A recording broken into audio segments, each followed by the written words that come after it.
Hello, my name is Aaron Nagel. I'm a junior, and earlier this summer I went to Ramadan with my family. We were invited, and the mosque we went to, the Islamic Center of San Francisco, they were lucky enough to have Sheikh Junaid teaching them the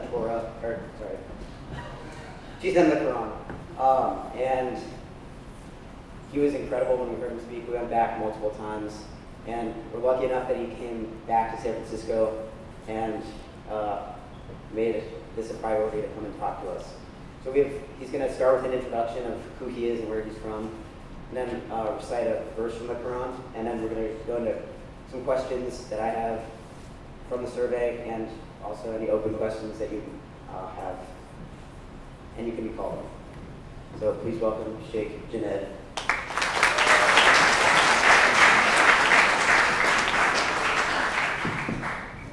Good morning, everybody. How you doing?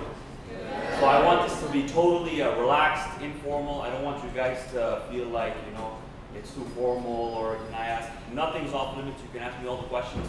As already mentioned, I'm just going to go through certain things he's laid out for me over here, and then we're going to open the floor. That's what I really want to focus on.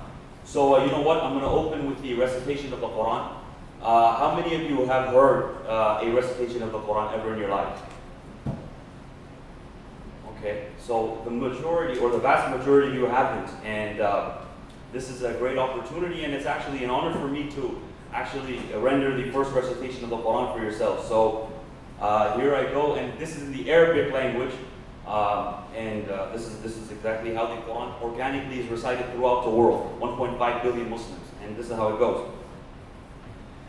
أعوذ بالله من الشيطان الرجيم بسم الله الرحمن الرحيم قل يا أهل الكتاب تعالوا إلى كلمة سواء بيننا وبينكم تعالوا إلى كلمة سواء بيننا وبينكم ألا نعبد إلا الله ولا نشرك به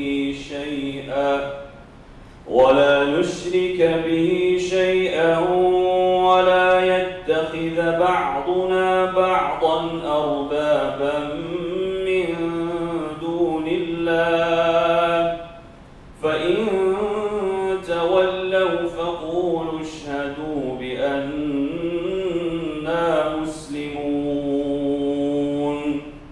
يا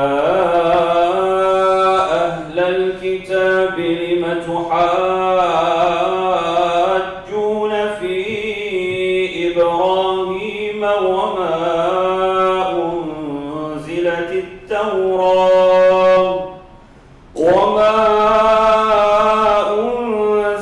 التوراة والإنجيل إلا من بعده أفلا تعقلون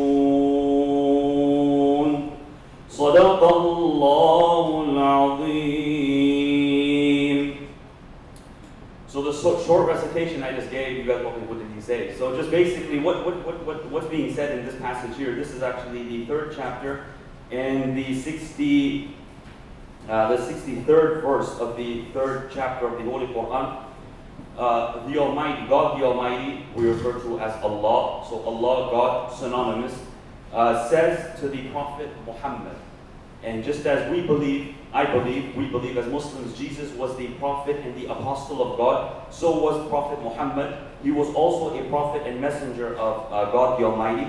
And he says, God the Almighty says to him, قُلْ, say unto them, O Prophet, meaning say to the people, Ya Ahl al-Kitab, O the people of the book. Now this is a call to the people of the Christian faith, the people of the Jewish faith. O the people of the book, Ta'alaw ila kalimatin, why don't you come upon kalimatin sawa'in baynana wa baynakum, to a statement or a belief or a fundamental upon which I myself, we as Muslims believe, and you yourselves believe. And what are those tenets? What are those fundamentals? إِلَى كَلِمَةٍ سَوَاءٍ بَيْنَنَا أَلَّا نَعْبُدَ إِلَّا اللَّهِ, that we don't worship any Lord other than God, one God. Allah na'budu illallah. We don't take any deity, we don't take anyone as our Lord except one God. وَلَا نُشْرِكَ بِهِ شَيْئًا. And we don't ascribe any partners to Him, right? He is one Almighty, sublime God. وَلَا يَتَّخِذَ بَعْضُنَا بَعْضًا أَرْبَابًا مِّن دُونِ اللَّهِ. And we don't take any other being or any other person as a God or a Lord. We believe in one sublime, one majestic, one almighty being. وَلَا نُشْرِكَ بِهِ شَيْئًا وَلَا يَتَّخِذَ بَعْضُنَا بَعْضًا أَرْبَابًا مِّن دُونِ اللَّهِ فَإِن تَوَلَّوْا فَقُولُوا اشْهَدُوا بِأَنَّا مُسْلِمُونَ. Nevertheless, I'd like to preface the short discussion, which I will open with prior to the questions. I'd like to preface this by first and foremost extending my gratitude to my primary hosts, who are the Peninsula Islamic Association, for catering this tour. I have a very, very dense and busy schedule. I'm flying out to Malaysia on Wednesday and Thursday from Toronto. I'm native from Toronto. I was born in Toronto, bred in Toronto. And by the way, the Toronto Raptors are better than the Golden State Warriors. Okay, well, that's a push. Okay, that's a push. But LeBron James is better than Steph Curry. He's counting titles. Gotta count titles. No, I just do that to, to really get these guys out. You guys are at least a little bit more, I like, you guys are a little bit more calm and a little bit more collected. When I said that in the mosque with the youngsters, man, they just booed me out and they were really upset that I said that. Anyways, so I was born and bred in Toronto, educated in Toronto, brought up in Toronto. Toronto's my home. You guys should all visit. We have some really good things. You probably know Drake, right, from Toronto. He's put us on the map. Nobody knew Toronto before that. So I'd like to preface this by obviously, thanking them. And one of the reasons I accepted their invitation, I'm only in the Bay Area for 4 days. Very jam-packed schedule. As soon as I leave this place, I'm speaking in another venue. Jam-packed schedule, and I was actually going to reject this invitation. And the fundamental reason why I accepted was because of Ari and his father, and because of this program specifically. So I visited many a mosque. I was here 2 months ago for a lengthier period, for over a month. The only reason I accepted this trip at this juncture was to visit your school and to speak to you guys. So this is the main program in the 4 days I have, and I'm really honored and really humbled to be here. And namely, I'd like to extend my gratitude to Mr. Paul, and specifically to Ari, a young man. And again, I don't personally praise the face because sometimes I just feel like it's superficial, but a lot of times it's needed because it just gives a person that secondary motivation to continue what they're doing, and also they serve as an inspiration for all those who are watching. So Ari, a young man, and for you juniors, I know the grade 9s are here too. And I kid you not, I was reading some of the emails he sent back and forth with his to his superiors, to the administration, and the way in which he carried himself, where he put this whole thing together, I was totally perplexed and baffled that he's just 15. And he was able to do so. And again, this is the manifestation of the efforts of his father, his mother, of his teachers and mentors, that we see something like this. So before I go forth, if we can kindly have a round of applause for Ari for putting something like this.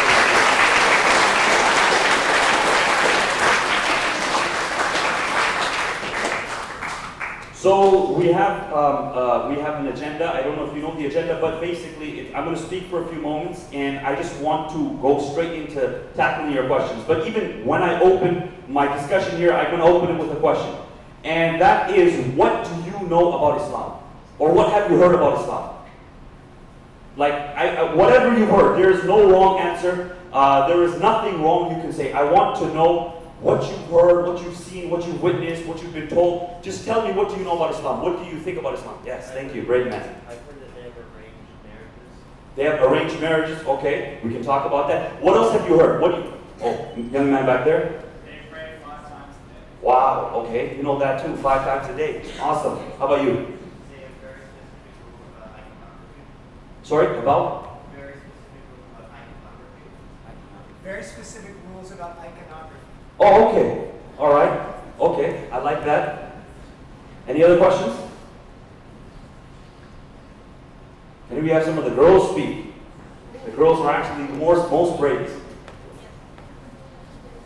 Anything you've heard? Any misconceptions? There's nothing wrong. You can stand there and you can attack me if you want. You can say, hey, I heard you guys are like, crazy terrorists who blow up buildings and stuff like that. I was surprised I didn't get that yet. How about back there? Okay, pilgrimage to Mecca. Wow, you guys are, why'd you call me? You guys are well informed, man. You guys know what you're talking about. So basically, linguistically, if you want to understand Islam, Islam linguistically, in the Arabic language, Aslama Yuslimu Islam, linguistically has dual meanings. So it has two meanings. The first meaning is peace. So sin, lam, and mim. This is the Arabic language, the Arabic alphabet. When you use that root word and you want to understand the meaning, it means peace. So Islam, literally, the literal definition of Islam is peace. And the second meaning of Islam is also, Aslama Yuslimu Islam means submission, or to submit. You know, for you to submit to a higher power or a higher being. So when you use both of these linguistic meanings or definitions, you put them together and you define Islam. Islam means peace through submission. This is the essence of Islam. When someone says, I am a Muslim, that means I am a patriot or I am a follower of the religion of Islam. And what does Islam mean? It means acquiring peace through submission to the Almighty. And a lot of people are in a misconception, or they've understood that Islam is a new religion, and I'm here to tell you that's false. Islam is not a new religion that started 1438 years ago.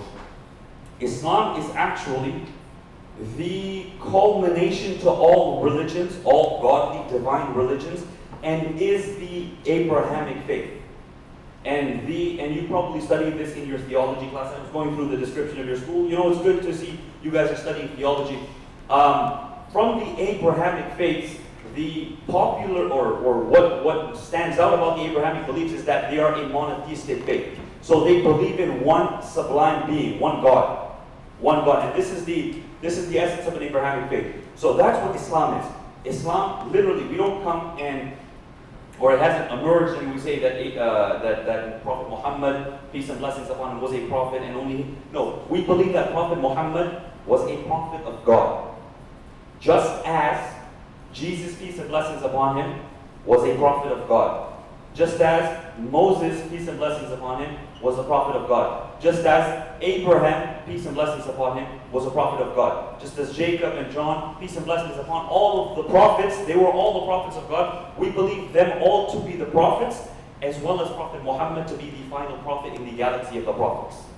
So this is what Islam is. Islam literally means peace through submission, and is the culmination to all religions, and is the Abrahamic faith. So it's extremely parallel. It's extremely parallel to Christianity and Judaism, with obviously their respective differences, as I even showed you in this verse, where the people of other religions, of other sacred monotheistic religions are called that. Why don't we come to the same platform or the same thing we believe in, which is one God?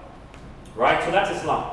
And if you want to study the fundamental, just basic theology of Islam, I'm just going to run you down because it's not a, it's not a religion class or anything like that. But basically, Islam, there are 5 fundamental pillars, right? The first pillar is firm belief in the kalima, what we call it, kalimatul tawheed, and that is firm belief in there being no God but one God, Allah. There's no deity, none worthy of worship but one God, one Allah. And the Prophet Muhammad, peace and blessings upon him, is the final messenger and apostle of God. Okay, that's the first fundamental tenet. You believe in this. You believe in the angels, you believe in the unseen, you believe there's a day of judgment in which you're going to stand before a Lord and you're going to be reckoned and questioned. There's a heaven and a hell. All of that falls therein.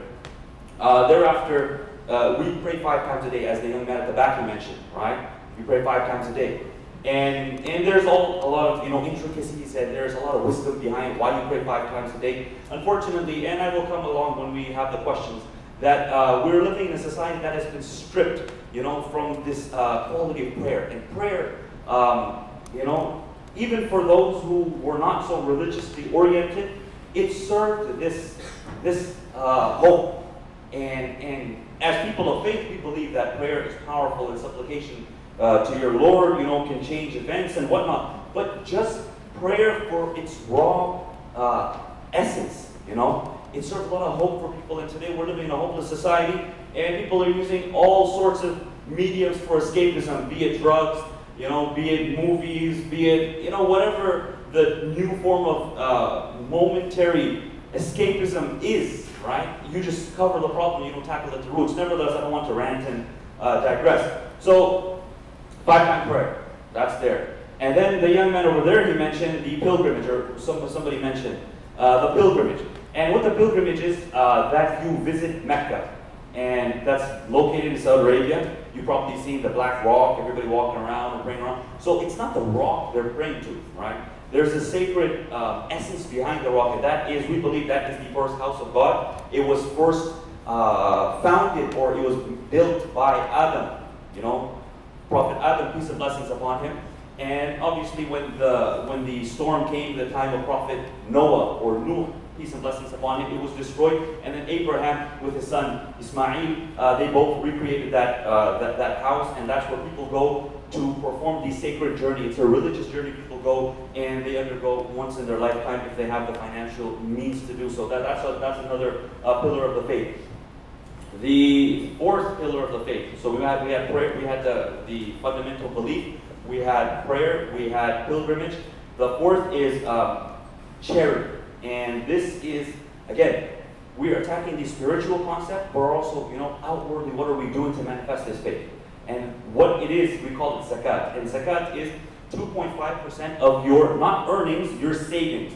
So 2.5% of your savings, you discharge to charity. You discharge to those who are destitute, those who are in need. You discharge to these people. And there are obviously conditions for whom you will give it and how you will give it. And again, there is no sort of hierarchy or supremacy over the one you're giving to.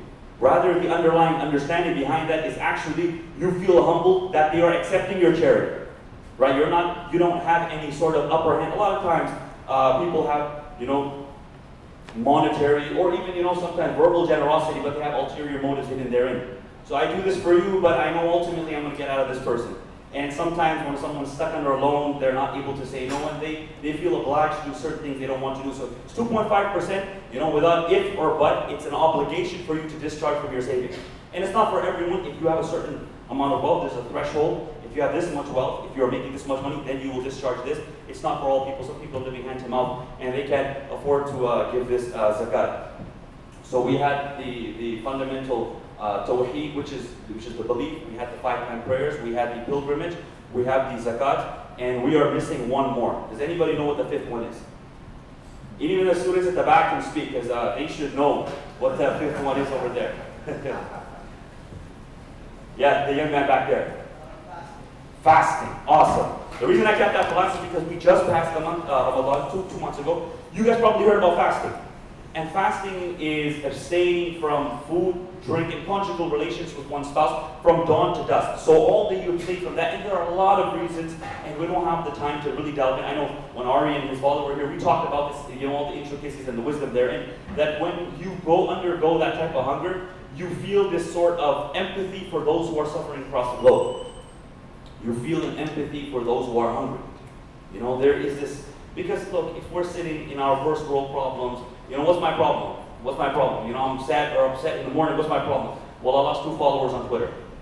Or I didn't get a like on that comment. I'm refreshing my page every 2 minutes, just like your principal, he pointed out, it's a reality. This is exactly what I speak on. That unfortunately my problem, your problem as young students has become, I don't have this many followers, or I lost followers. And you know what, I'm pretty behind the game, but did you know you can buy followers?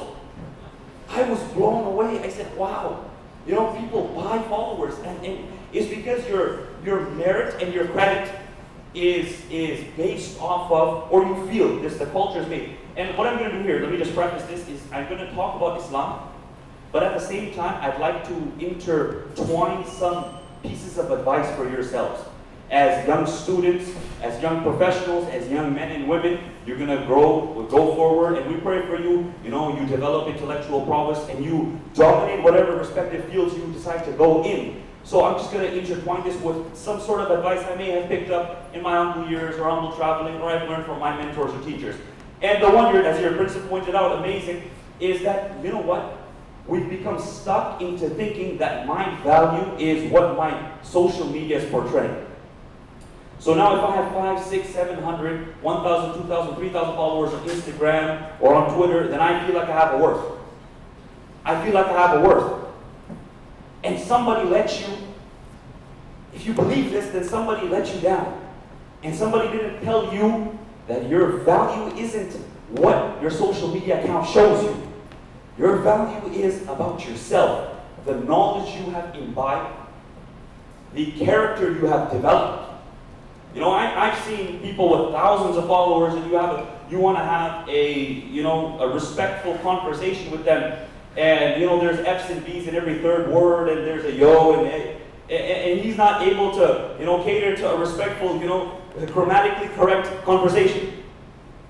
So what benefit is 50,000 followers doing for you if you lack in character, or you're at such a shallow end?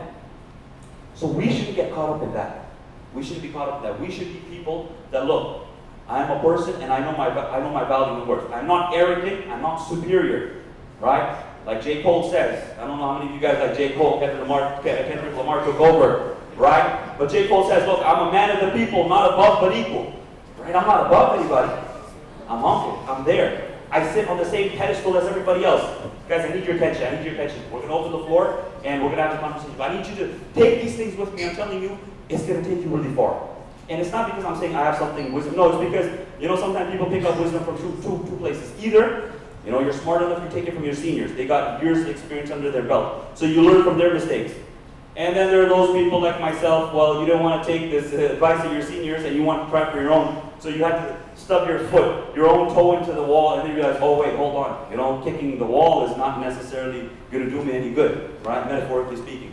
So this is what we need to realize. We have to come back to that essence, and I think this is what Sacred Heart is doing. I was doing a basic read-up on your school, so it's amazing. So the final thing we mentioned was fasting. So 5 pillars were believing there is one God, Prophet Muhammad, peace and blessings upon him, alongside all of the other prophets. They're all prophets of God.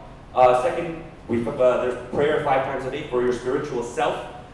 There's the pilgrimage you undergo once in your lifetime. There is the discharging of zakat, the charity, 2.5% of your savings. And finally, the fasting once, the 1 month of Ramadan, once a year that you fast from dawn to dusk. There's a really good comedian I follow, and he's very well oriented with he's a Christian comedian. He's very well oriented with the Muslim crowd. So I remember when Ramadan started, he posted a picture, and it said, it said Ramadan Mubarak, and under Ramadan Mubarak the picture said ... not even water. And then he quoted it by saying, non-Muslim proverb. Meaning that the question every Muslim will probably get when telling somebody about Ramadan is, wait, not even water?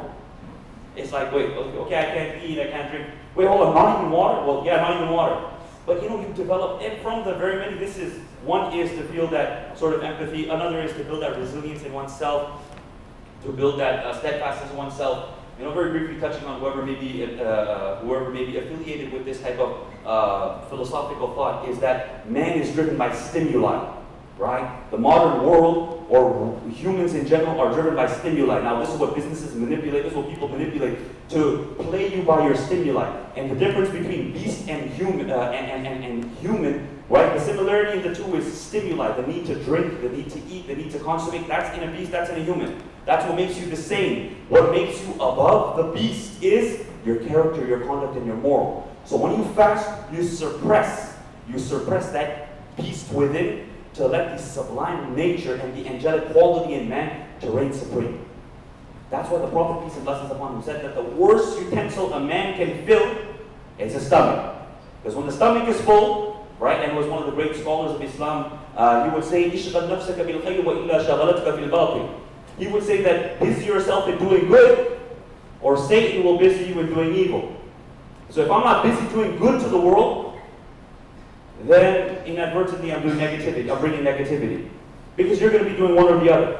So when you don't fill that stomach, you don't hoard the 7 deadly sins. I'm just sorry to digress. But right, lust and gluttony, there's a very intricate reason why they're leveled side by side. Anyway, that's another whole mode of discussion. I just want to touch upon it for those who are interested. So this is the fundamental basics of Islam, the fundamental tenets of Islam, the 5 different prayers. So I guess this is it. The Quran is actually the book of God, the book of the Almighty, just like Ari said. Just like the Torah is the book of God, just like the Bible is the book of God. Similarly, we believe that the Quran is the verbatim book of God. And the amazing feature or quality of the Quran is, right, there is no variation or difference or any other version of the Quran throughout the 1438 years. So meaning, the Quran I praise in America or in Canada is the exact same Quran that's being recited in India. That's the exact same Quran that's being recited in Saudi Arabia. That's the exact same Quran that's being recited in Africa. Meaning there are no variations and versions. And how this happened, or what places the Quran a little separate from the other books, was that the other books were a written tradition, and the Quran was more of an oral tradition. So the Quran, as God in the Holy Book, where the Quran says that إِنَّا نَحْنُ نَزَّلْنَا الذِّكْرَ وَإِنَّا لَهُ لَحَافِظُونَ, we revealed this book and we will take the responsibility of preserving it. And how? Is that we will let this oral tradition be transmitted from chest to chest, from memory to memory. So this book was memorized verbatim, cover to cover. Thick book, about 800 some pages. The entire book is memorized by young students. You see some of the students at the back, they've actually memorized this book, and they are either still memorizing this book. So young students like this, they memorize, and you have them in the millions. So when this is a tradition, then you will absolutely get no different variations to the book. Anyways, I took a lot of your time, so I'm going to open the floor for Ari to ask me some of the questions, and then you guys can tackle me from there. Okay, so we're going to start with a question that was common in the survey, and that it's an important question these days. And then it'll be open for anybody else to ask a question. So we'll start with, there's a common misconception that Muslims are violent terrorist extremists who promote jihad to spread Islam. Can you educate us on this misconception and on ISIS? Absolutely. Very, very amazing question. I don't know if you guys were shy to ask me that, like I don't want to offend him or anything. But hey, I walked into the doors and I was thinking of myself from your perspective, from a student's perspective. And I'm like, man, they're probably looking at me thinking, like, what's this Osama-looking guy doing in my school, man? This guy looks like Osama bin Laden. Hey, there's nothing taboo. I want you guys to be really cool with me, right? It might scare you. It's like, oh, look at him, man. He's got a turban on and everything. Now look, right? We are people who don't judge people by surface. We are people of essence. Listen to me carefully. Listen to me carefully. I'm giving it to you how the common Muslims throughout the globe are understanding Islam. You know where the problem comes along is because the media obviously needs a story. And the stories that sell are those stories that are, about violence and whatnot. The good, it's not that the violence is permeating the good or overwhelming the good. The good is there. It's just the media is not covering it. Right? That's why our education systems, I was speaking to Mr. Paul, and I was at SF State yesterday. Our education systems have actually fundamentally in the West been built off of, which is an amazing quality, skepticism. Right? Skepticism. Which is literally questioning that which you are taught or which you are conditioned to believe in. So why then do we not apply the skepticism to the media outlets that are providing us this information? Right? And it's natural that you continuously see it and you start believing it. So let me explain a little bit, and it's a little intricate, so bear with me. There are 1.5 billion Muslims in the world, 1.8 different surveys, meaning like 1 in every 5 people are Muslim in the world. Huge population. If Islam and Quran really promoted violence and really promoted terrorism, then nobody would be alive today. Think about it. If 20-25% of the world is Muslim, that means, and if they believe truly in killing other people of other faiths or being violent, or if people believed in this, then they would all be performing this just like the 5-time prayer, and nobody would be alive today. So that is the first point which logically makes us hold on. Okay, that means that necessarily isn't really, the mainstream belief or really the understanding. But the question still remains. A lot of people stop at that point and say, people don't really exhaust the question. I want you guys to pay attention because it gets a little intricate, right? Then why do groups like ISIS or Al-Qaeda or other terrorist organizations, why are they doing these things? Number one is because using religion as a medium for political tactics is very powerful. Now bear with me, I see you guys as very intelligent people, so I'm not even bringing it down, I'm giving you how it is. To get somebody to give their life for you, for your political movement, is kind of difficult. I can have an amazing speech, I can be a fiery speaker, I can be really powerful, I can be like Hitler and sometimes motivate, a certain number of people to do something so atrocious, right? But the easiest way to do so is tell a man, hey look, if you're going to do this, this, and this, you're going to get heaven and you're going to get that and God's going to be happy with you. And because they're promising the unseen, they're promising something that's metaphysical, people are flocking. And again, it's a very small number. Now the question comes that where are they getting those proofs from? Well, it's a reality. They're quoting the Quran, right? They're quoting the Prophet, and they are definitely getting some. Now, we established that the majority or the large crux, 98% of Muslims don't follow this. You got like a small 2% or 1%, It's just media blows that out of proportion. I think I was reading a survey just a couple of months ago, I don't remember exactly. But the chance of an average American, or North American to be killed by a terrorist attack is less than, being attacked by a dog. So we have more people dying by dog attacks than a terrorist attack. But media makes it look like, holy man, these guys. No, so it's a very small percent of people, very, very, very, very small, like 0.01% you can say, okay? Now they're taking one for political reasons.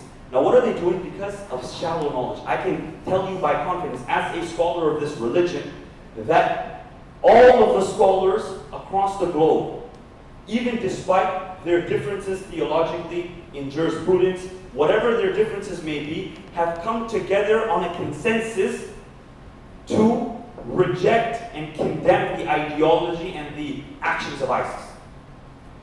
All the scholars across the globe, all of the Muslim scholars from all ideologies and theology and jurisprudence differences, they have all come together to denounce the ideology of ISIS. This is a reality.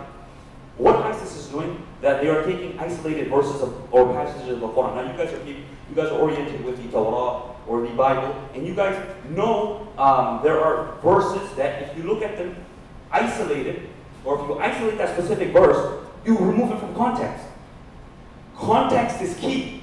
If you don't have context, you beat the purpose or you lose the essence. So context is necessary. They're taking specific verses that were for a specific time, for a specific location, for a specific place. I'm not going to mellow it down and tell you, hey, the Quran doesn't have any verses that have violence in them. No, they do. Right? But the Quran is a practical book. It's not a passive book. It's a practical book. And what I mean by a practical book is that it teaches people to live in every situation of life. I give you a very, very,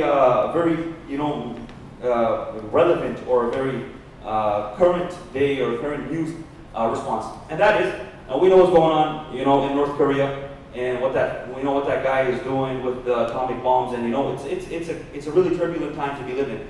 Again, one of the excuses or one of the reasons I see it is because he's so young in age. He thinks it's a game or a joke. How many people are going to be affected by those bombs, and he just detonated one. Just to see how powerful it is. It caused the earthquake in Japan. Nevertheless, America going and attack, like Donald Trump's kind of getting a little bit weary about it. Now, America going and attacking them, if it were to happen.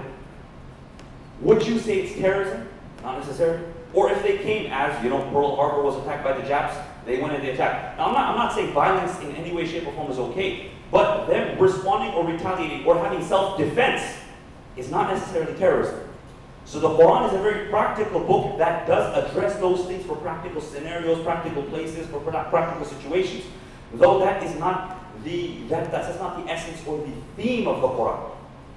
So they are taking such small number of verses, removing or isolating them from the context, and they're getting a number of people who have political motivation, they're like youngsters who feel like their countries have been bombed for the last how many centuries, they've never seen bliss, their parents died, their mothers died, their grandparents died, and they take that, they fuel them up that, oh look, they're doing that to your family, they're doing that. And these young people who have absolutely shallow knowledge are being really intrigued by this flowery language and by this, this makeup of fake knowledge, and they're being sucked into this loop. It's a very small percent, and scholars globally are speaking against this and denouncing this, and we can hope for a time when, violent groups like this hopefully will not exist in our world.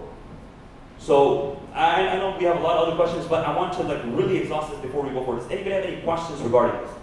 Because I want you guys to be so educated that not only that you know yourselves, but you can go out and educate others. That's my goal over here. Anybody have any questions? Any question you guys have, throw it at me. Any comment you got, even if it's a comment, throw it at me.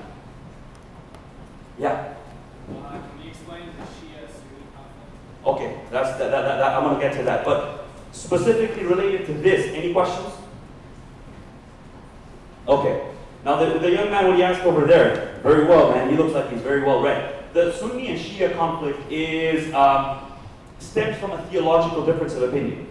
Now, religion itself, I can speak on Islam. Islam is the most moderate and tolerant of different opinions. It teaches to respect. Even if I don't agree with you, I can respect the opinion you have. I can respect it. I can respect your opinion. What these people are doing is, now someone's Sunni, someone's Shia, that is a theological difference which we don't have time to talk about. The political leaders with their political agendas use that to fuel up. That, oh, he's different. Look, he's different. He's different. When you point out differences and you say us and them, you use that as a medium for attacks and for these things that are taking place. So all scholars, we will denounce the violence that is taking place against these people, but the majority of the times it's politically driven and it doesn't have anything to do with religion. Yeah, I just want to make sure there's time for this, especially since half the audience are women. So there's another belief that Islam oppresses women through the use of clothing, covering up, and their role in the family. You talk about what the Quran actually says about women and why that might be falsified today. Yeah. You know what? I think this was the thing we talked about when you came into the mosque on that first day with your father. It's a very powerful question, right? Why does she have to wear hijab? Why is she wearing a headscarf? You know, why does she have to cover herself up like she only can see her eyes? Or why does she have to do those things? Okay, there's a lot of analogies people gave, and personally, I don't like those analogies. You know, something like they've given like the candy wrapper analogy. You know, something that's precious, it's covered up. Okay, that's there, but it doesn't really exhaust. You know, what if she has different? There's one reason why I believe, and it's because, you know, all the sources I've read and the essence behind it, and this is a very, very strong belief of mine.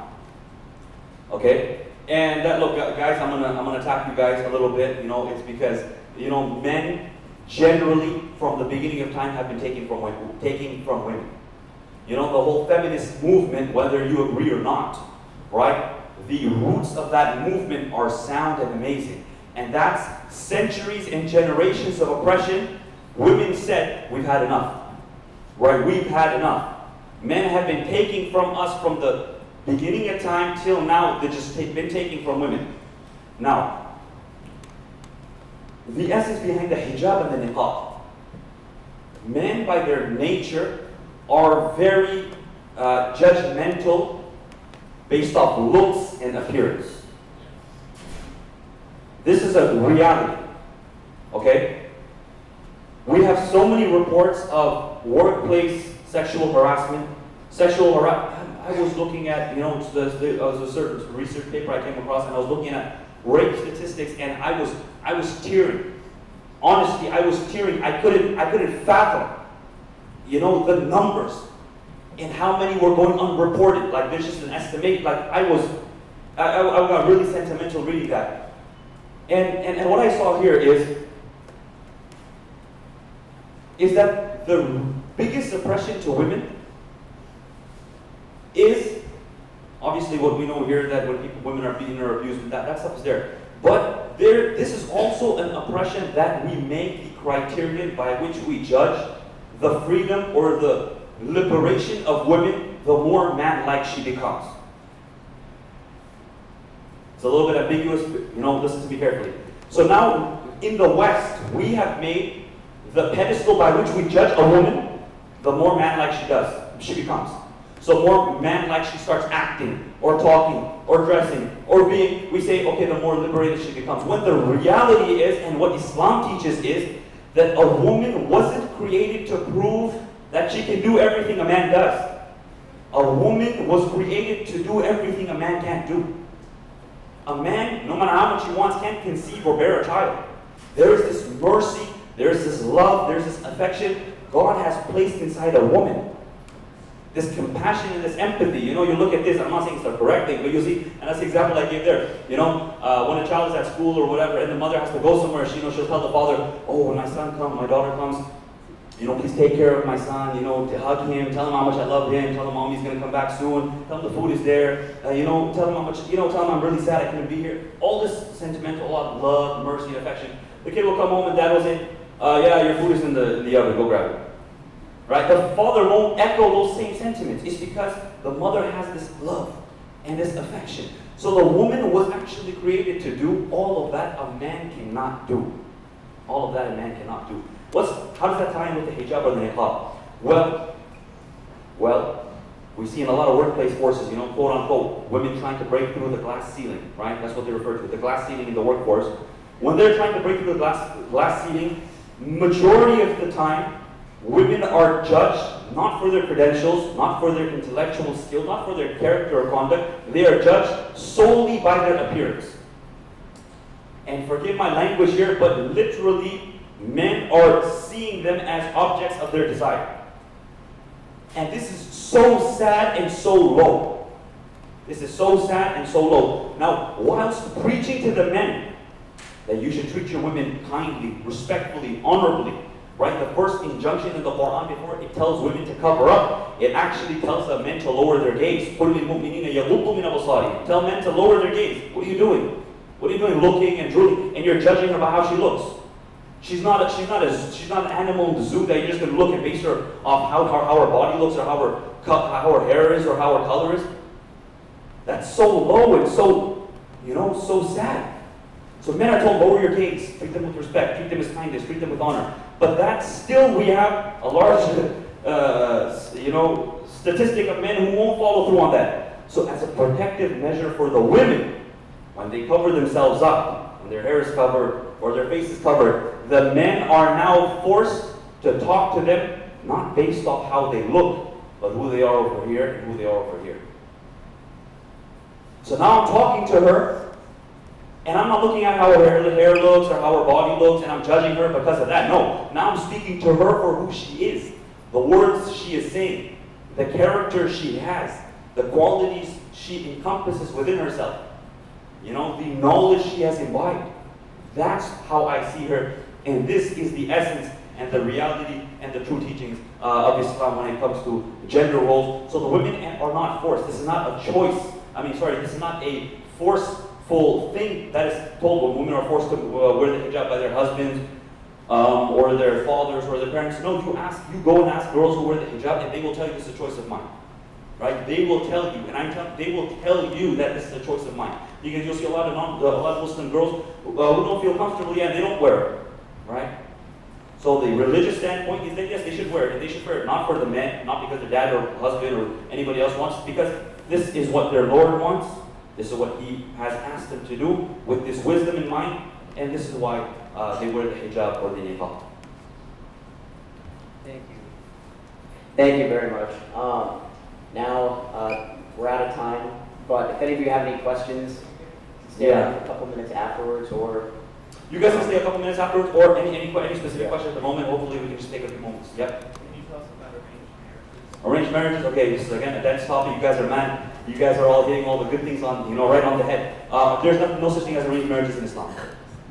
To give it as blunt as it is, right? There is no such thing as arranged marriage in Islam. It's purely a cultural thing. It has no Islamic roots. And we can discuss further, but this is like, if you want me to give it to you in one line, there's no such thing as arranged marriages in Islam. A man has liberty to marry who he wants. A woman has liberty to marry who she desires. Any other questions? Any questions? Anything you guys feel like wasn't answered, or you guys have a comment? Do you have any comments? You want to say anything? No? Oh, yes. Yeah, right here. Alright, in which time period did Muhammad live relation to Jesus' time? Awesome. So Prophet Muhammad, peace and blessings upon him, the way we count the Islamic calendar, we're in the 1438th year. And that traces back to the migration of the Prophet. So the first year is the migration of the Prophet from Mecca to Medina. So you want to count the Gregorian calendar, 570 he was born. 570 born. And you see Jesus Christ, I believe so, that's the beginning of the day is when his birthday. So we refer to as Zaman al-Fatra, the time period between Jesus, peace and blessings upon him, and Prophet Muhammad, peace and blessings upon him. There are actually more than 500, almost 600 years when there was actually no prophet between the two. And that's our belief. So Prophet Muhammad was in that time period. Very beautiful question. Amazing questions you guys have. So I'm just going to close with one thing over here. Any other questions? Oh, awesome. Yeah, right here. So what is Jesus' role in the Awesome. This was one of the questions we didn't get a chance to tackle. Very briefly, we believe in Islam, there's actually an entire chapter that is dedicated to Mary. Peace and blessings be upon her. The mother of Jesus. And there is an entire chapter wherein the Holy Spirit came and he blew the child into her womb, divinely, and she gave birth to this child, and obviously she was subjected, or she was going to be subjected to a lot of criticism, saying that, you were such a chaste, honorable woman, then how'd you bring a child? And people were attacking her. And she said to herself, well, يا ليتني مت قبل هذا وكنت نسيا منسيا. I wish I was dead before this. I didn't have to deal with this. Her childhood was miraculous when Zachariah, he was the prophet overlooking her. All of this stuff throughout time and again is mentioned upon. The birth of Jesus is mentioned where he is in the cradle. God says that tell the people, I am fasting, I'm not going to speak to anyone. When they ask you about him, just point to the baby. Point to the baby in the cradle, Jesus, peace and blessings upon him, with his finger up. He said, Inni Abdullah, atani al-kitab wa ja'alani nabiyya. Indeed, I am the slave and the apostle of God. I am the slave and the messenger of God. So we believe with the same respect and the same honor as you do Jesus, peace and blessings upon him. We believe him to be the messenger of God. We believe him to be the prophet of God. The difference comes in where we don't believe he was begotten by God, nor is he the son of God. Rather, he is the slave and the messenger of God. That's where the difference comes along. Until that point, we have the same respect for both, for his honorable mother and himself. We have the same respect for them, honor for them. And at the end of his life, we do not believe he was crucified. So there's a whole story, similar how the story goes. He was to be crucified by these people who were jealous of him. They tried to kill him. And there are a couple of different narrations and variations of how he was not crucified. But the reality was, he was not crucified. He was risen to the heavens. And we as Muslims believe that near the end of times, Jesus, peace and blessings upon him, will return to earth. Will return to earth during those times of trials and tribulations, which again is a discussion on its own. I think we're good. I'd like to thank. So now, I just want to say one thing. Thank you very much. Thank you. I want to share one thing with all of you students over here, right? I want to share something with you guys, in the next 40 seconds we have, and I really want your undivided attention. That is number one, I'm truly humbled, I'm truly honored to be here, really thankful, and I extend my gratitude to all of those people because of this came together. As young students, let me tell you something, and even the seniors, there's two incidents. In Islamic sources, we have the story of Harun al-Rashid, who is the caliph. And Harun al-Rashid was traveling one time with one of his deputies. He was walking, he saw an old man, and this is the message for the seniors. He was walking with an old man, frail man, and he was burdening himself, labor. He was taking seeds, and he was planting mango seeds into the earth, carrying water, pouring the water. He was doing all of these things. And Harun al-Rashid said, man, logically makes no sense. This guy's old, frail, and weak, right? He's going to die in like a couple of years. Why is he planting mango trees? He's not going to see the fruit for another 30, 40 years. So he calls the old man. He said, hey, why are you doing this? What are you doing? You know you're not going to eat from the fruits of this tree, so why are you making such an investment? So this is what I want you guys to remember. Sometimes we're young and we have this pace, all full speed ahead, this exhilaration, this push and this passion. But sometimes our judgment gets clouded due to the lack of experience. So he was the Khalifa, he was the king of the time. The old man looks at him and he smiles and he says, my son, if everyone were to think like you yesterday, then there would have been no mangoes for the children to eat from today. The message is, a society grows great when they plant the seeds to the trees they know the shade they will not see. But it gives them exhilaration, ecstasy, and joy to know that there will be a young man, a young woman, a young boy, a young girl who will play in the shade of this tree, who will eat from this fruit. And this is enough to let them die with a smile on their faces. So a message for the seniors, let us make investments, let us plant the seeds. For we may not see them, but these young men and women will become and do something, in their future. And for the youngsters, have absolute respect, regard, and honor for your mentors, for your seniors, for your teachers, and your parents. Because the reality is, whatever we become, however we become, it is through the prayers, the supplications, the efforts, and the tears of those who succeeded us, those who came before us. We pray and supplicate that God the Almighty, let peace and harmony reign across the globe, across our countries. Let us live with peace and harmony, love and affection, and let us live like brothers and sisters. I once again kindly and humbled by this opportunity. I thank every single one of you for your attentive nature, for listening to me carefully. And whatever was good was from the Almighty, I said. And whatever was negative, please, direct that to myself. And I thank all of you once again, and I'd like to give you a round of applause. Thank you very much.